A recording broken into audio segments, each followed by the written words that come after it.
Hey guys, how we doing? Welcome back to Slotcars. Right, today I'm going to do something a little bit different. I've had quite a few requests to asking me to do a video on how I do the backdrop on my layout. Now the backdrop I've just got a 5mm MDF strip running all the way down. The end bits are cardboard, and I've painted them. And basically sky, hills, mountains, trees. Quite simple, but it actually looks quite effective, and it's really easy to do. You know, I'm no artist. I haven't got any special talent or any special equipment. I'll show you what I use to do this, okay? So this is the backdrop that I started doing, and you know, it's a work in progress. It's going to take a long time to actually finish it, even if I actually do finish it, but yeah, we'll see. So that's the backdrop. Now, like I say, this is all MDF. The end bits here are cardboard. I've said before that sky needs blending in with that sky because that's too bright and blue and doesn't represent the blue sky of an English summer in any way. And then we come over to this side, and this is just another bit of cardboard that I stuck over the back there and painted up and matched the colours so it all ties in nicely. So what I'm going to be painting on is this. This is an old bit of cardboard, and it's got paint on it. I used to use it when I'm painting things just to lean on. So I'm going to paint it on that, and we'll see how it turns out, okay? In terms of colours, whatever you've got lying about, you know, I haven't got a lot of white acrylic paint, so I'm just using a bit of that. Brilliant white, wood primer, mainly. Oh no, it's not, it's satin. All right, I picked the wrong one up. I don't know how that's going to work, but you know, everything is trial and error, isn't it? Everything is trial and error. And then just a few acrylic paints that I had lying about that I've got. So, where do we go from here? And how paint it? There you go, normal paintbrush. And then for the trees, I've got a couple of sort of smaller paintbrushes, a little bit like that. And something I bought a while ago but haven't used yet is a fan brush. Now I might have a little try with this because this is really good for doing pine trees, but there's one way to find out, isn't there? So might have a little go at that as well. So yeah, this is going to be a simple painting tutorial, and hopefully you'll have a crack at it because it's actually quite good fun. So I've put some blue in with the white. So I'm going to mix it up, but I'm not going to mix it up too well. I'm going to do most of it with a brush, because what you're trying to get is different textures, different shades, you know, deeper blues that you sort of blend in. So that will do, I think. Will it do? Yeah, I think that will probably do, because we're not trying to match it to anything I've got existing. It's just to give you an example of how I do it. So that will do, and we're going to call that the paint for the sky. So what we're trying to do in the first instance is just to get paint on the board, okay? I'm not going to go right to the edge, but if you doing this on your own layout, you know, you go right to the edge.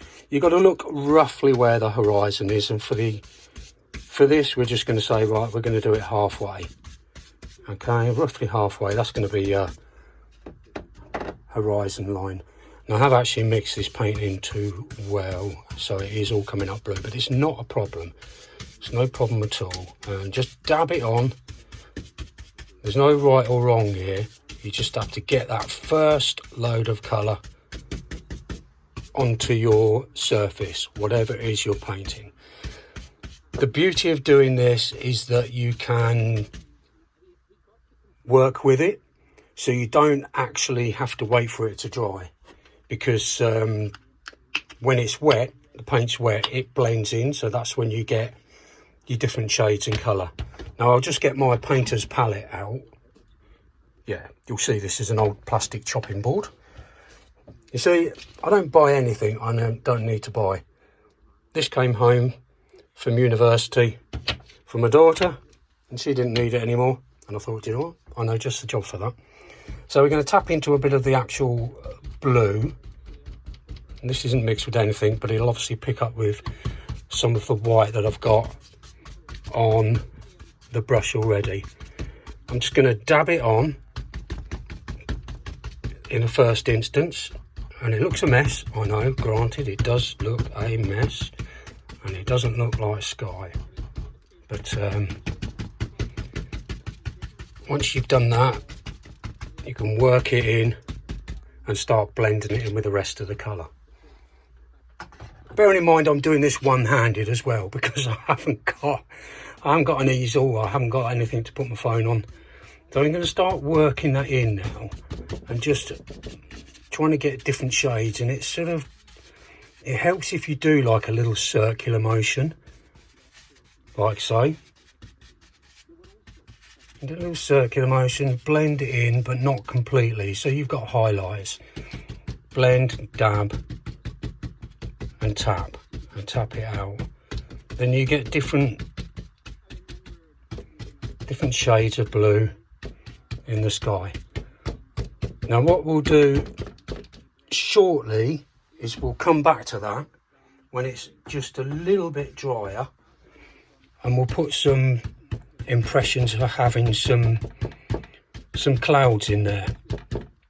I used to watch Bob Ross, and I can thoroughly recommend it because he teaches you to paint, but in a really simple way. He makes things look so easy, and that's why I actually started doing this, trying to do this in the first place, because you know, when you've got a blank canvas or a blank bit of board or a blank cardboard, it can be quite intimidating. And with this sort of method that I did actually get from Bob Ross, you get colour on, you get base colour on really quick on the whole piece. So that intimidating blank space certainly isn't quite so intimidating anymore. So that will do for the time being, but we're going to come back to it. The next step, what we're going to do is to do the lower section. So for the lower section, I've got some light brown, some red, some green, some darker brown. What we're going to do is, and it really doesn't matter how you go about this, okay? I'm just going to sort of gradually mix them in, okay? And then we're going to get the first step of our basing. And for this, we're just going to go up, and we'll say there's a hill there. It can go up, come down. Now it's picking up some of the blue and white, well, sorry, the sky blue from underneath, but you really don't need to worry about any of that at this stage. All we're doing is getting block paint down on the board, okay?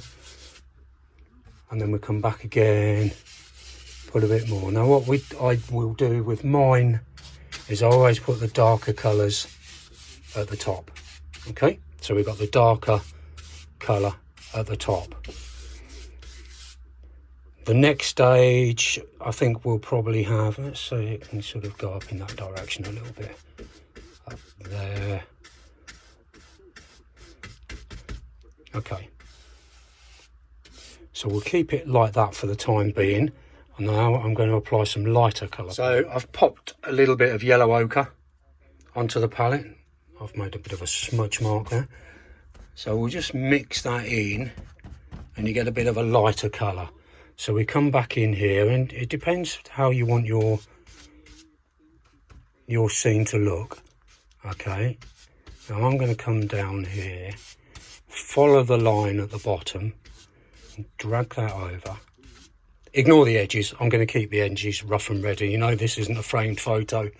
It's just to give you an idea of how to get the different levels, and by using different colours and different shades, you get the depth. And what you find is, because the base colours that you're using here, but mixed with the lighter colour to do the lower section, it actually blends in quite nicely. So you don't get a solid line between the two. It's a little bit more seamless, which is a lot more pleasing on the eye. Now, what I'd like to do next is a bit more green, but I really haven't got a lot of green. I need to buy some more. So I'm going to have one little bit of yellow ochre there that's going to pick up with a colour above, and because I've got it on the palette, I might as well use it like so. That can come round like that. And we'll dab a bit more on, and it darkens as you paint it because it's picking up what's already on your paintbrush and what the shade is above. So I think I'm going to leave that as the bottom of this, I think. I don't think there is any need to go all the way down because I'm just trying to show you the principles of how this works. So there we have a very rough terrain and sky. So I'm going to let that dry off just for a short period, and when I come back we're going to pop some clouds in the sky and we'll show you how that works out, and then we're going to start putting a bit more highlight and detail on the lower terrain. Okay, now for the clouds. So I've put a little bit of white and I'm just using the corner of a 2-inch brush, just popping a little bit. Can you see? This is a really manky brush, it's been well used. Just a little bit on there, and then we're going to start, first of all, just dabbing it on, not mixing it too much with the blue that's underneath because it is still a little bit wet. And then with like a circular motion, you're gradually blending that in, but you want the highlights of the cloud on the top. So if you imagine that's going to be the top of your cloud, and as it comes down it sort of blends in gradually with the sky, and then little circular movements just to blend it in. And then we'll do another one because I've got a bit of white out there, so that's probably a bit too much on there, but we can work with that. And then little circular movements to make them fluffy clouds, you know. So we'll keep the highlight on the top, and then the further we come down, the less paint there is on the brush, and the more it can blend in with the background. Okay, so we've got a couple there. Don't want it too uniform because they're all quite similar, aren't they? So we'll have, I'll tell you what we'll do. If we pick up a bit of the darker colour, and we'll just pick up a little touch of that. As we come lower down, we'll just have some slightly darker coloured. If you see that. And then you can use that to dab into what you've done already. I did it on, I'm not going to do it on this one, but on mine, I did this with a bit of red and it actually looked really effective. If I come round, if I show you on the...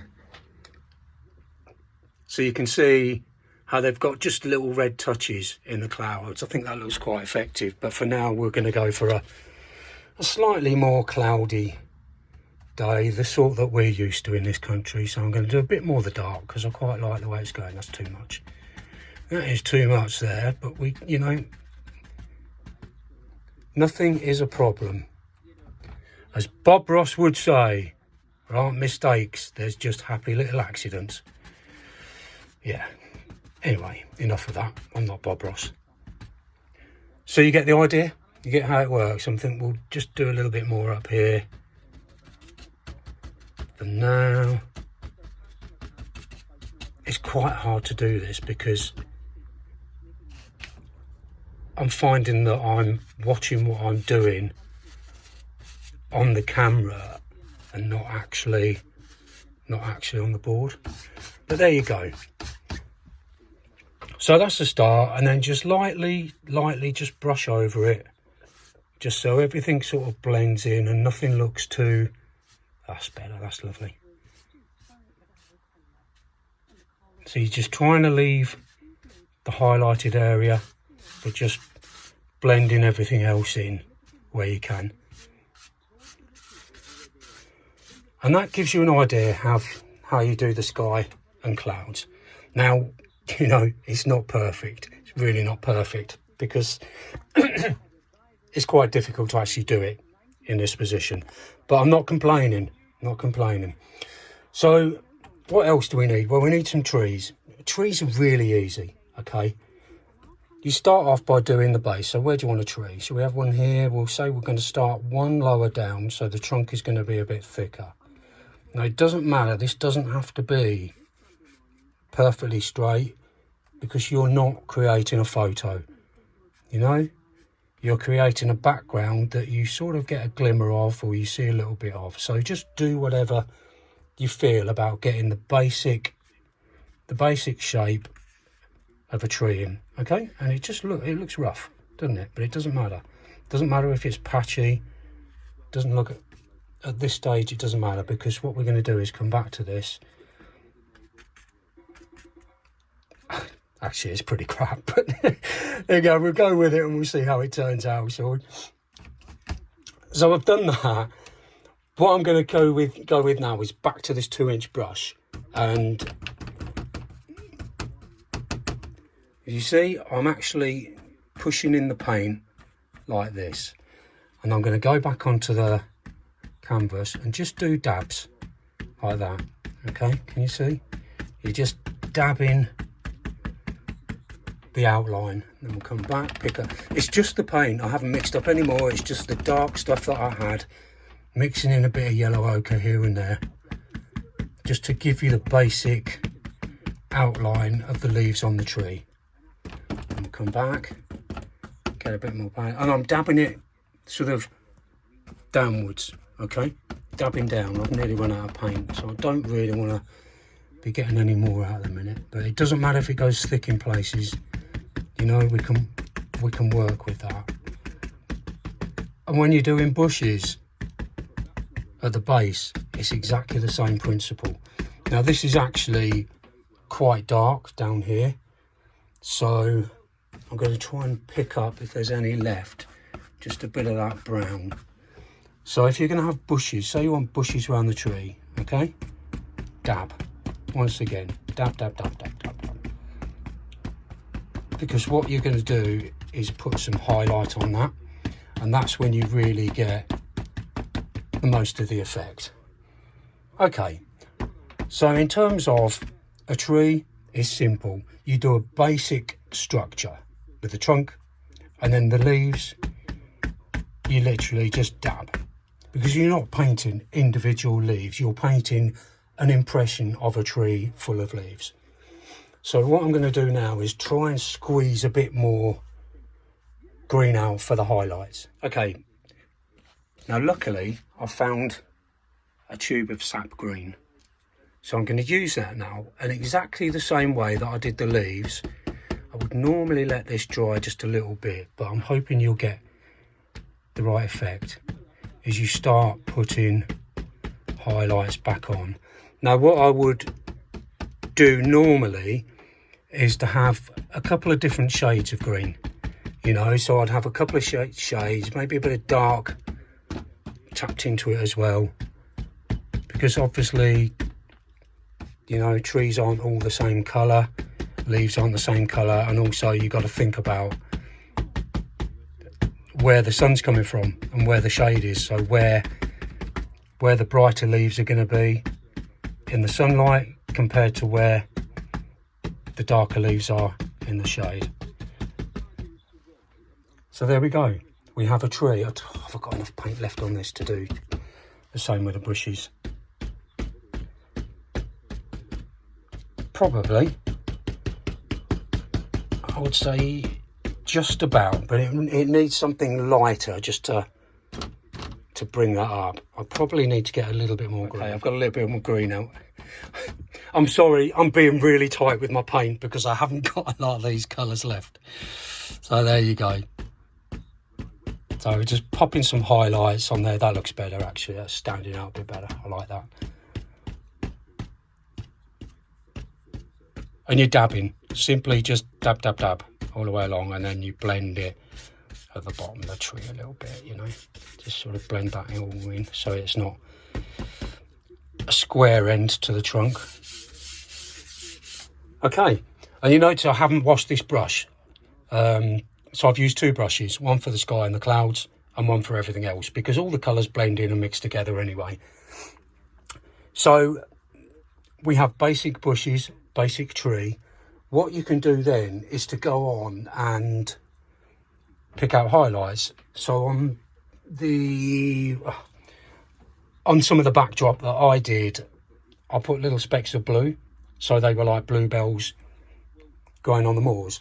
Also, with the areas here, you can start developing it a bit so you've got a bit of colour on this. Swaying about everywhere. Like I say, I'm trying to do this one-handed. All right, I'm resting my elbow on it now. This is far from ideal.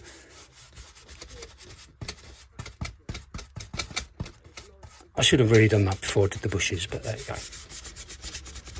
You're working in layers, and that's the name of the game. Normally, I would have done all this before I put the bushes and trees on.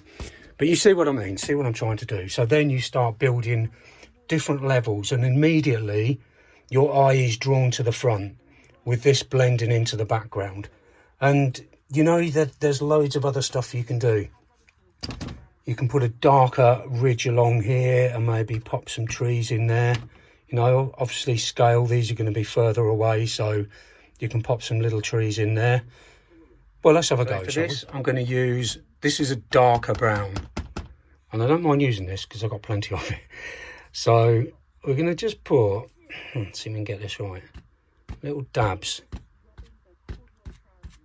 You know, you see where the different shade is between this section here and this section here. Just little dabs. You know, you don't want them to actually look like trees. You just want to give the impression that there are trees there. Okay, so if we say, it can probably come a fraction higher actually.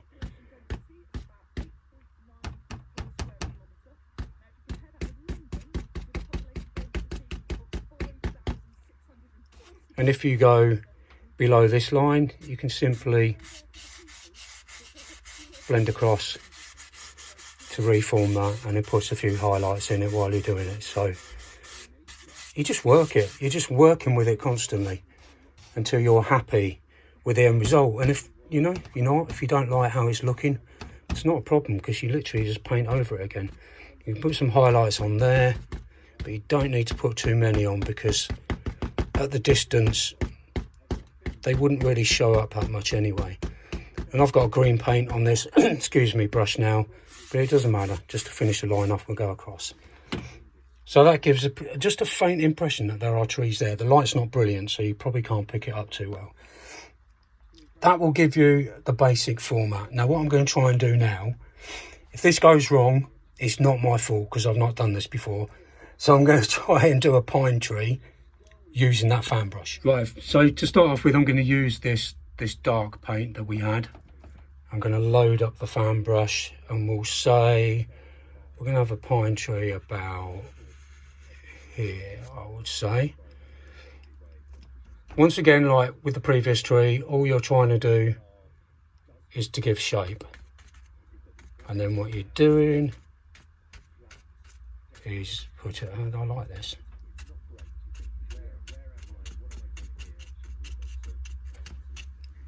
I'm gone quiet because I'm concentrating, sorry.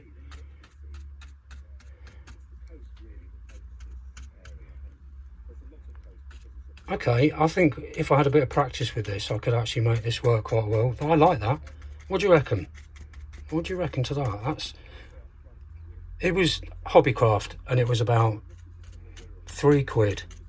And because I'd seen Bob Ross using them before, it's not perfect, actually. But I think if I worked with it, I could make it okay. I'm just wiping a bit of the paint off here for the time being, because I then want to come into the sap green and do the same. So I'm going to load up the brush. I think if I remember rightly, Bob said you push the brush into the paint, so the paint is on the tip, and then go back into your tree and do the same thing. Obviously, because I've got brown on the brush already, the further you go up the tree, the more it will darken, because it's picking up the colour underneath, and also the residue that was on the brush previously. So this is a first for me. You've seen it here first, and actually, do you know what? I'm chuffed to bits with that. And with a bit of practice, I can make those look really good.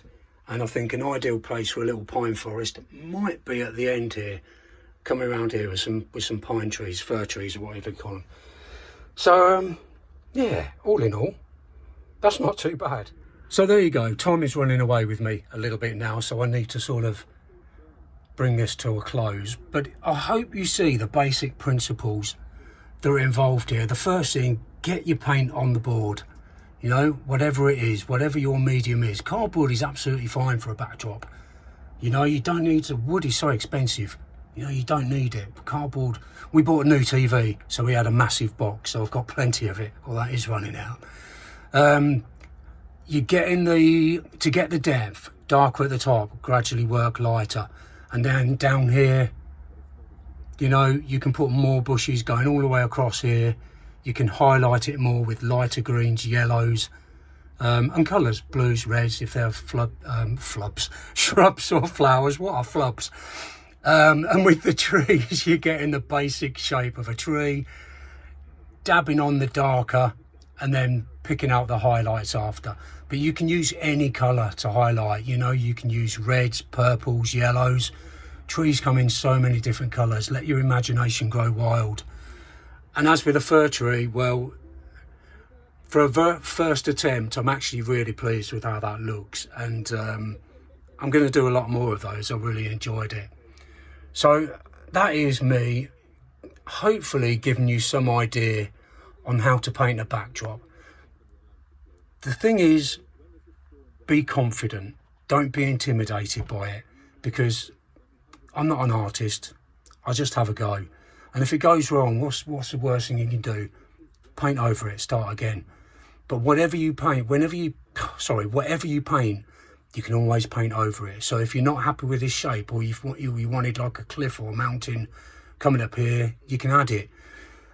Always, between the layers, blend it in. So you don't get dark brown, yellow, green. You get it blended in, and you can do that by blending with a brush or by putting bushes and shrubs in just to break it up, because it looks too obvious. If you look at this at the moment, it doesn't look natural at all, does it? You've got the basic shape and form there, but you've got a hard line going all the way around on the second colour. When this is done, you know, this will all have shrubby bits, trees, and all that hiding it.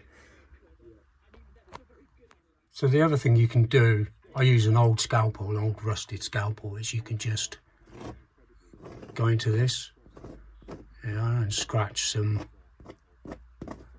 twigs and leaves and so on. It just gives you a little bit more detail. This bit's dry, so it's not picking up as well. And then also, you know, with your shrubs, get a few little scratches in there. See, there's some whole woody things going on. So yeah, loads of different ways you can add to the detail. Well, I think that about brings this video to an end. I hope you found it useful, and I hope, more than anything, I hope you just have a go. You know, give it a try, and if all else fails, start again. Or if all else fails, don't bother doing it again. It's up to you. But you could find out that you are the next Picasso. Bear that in mind. You know, there's an artist in all of us. And I don't mean piss artist. All right, we all know that. Sorry about my language for the younger viewers, but I did put not for kids. Anyway, thanks for watching, guys. This has all been sort of thrown together, so I hope it's been of use, and I hope you enjoyed it. And if you did, click like and click subscribe and do all the rest of it. In the meantime, you all take care, my friends, and I'll catch up with you soon. Cheers, bye.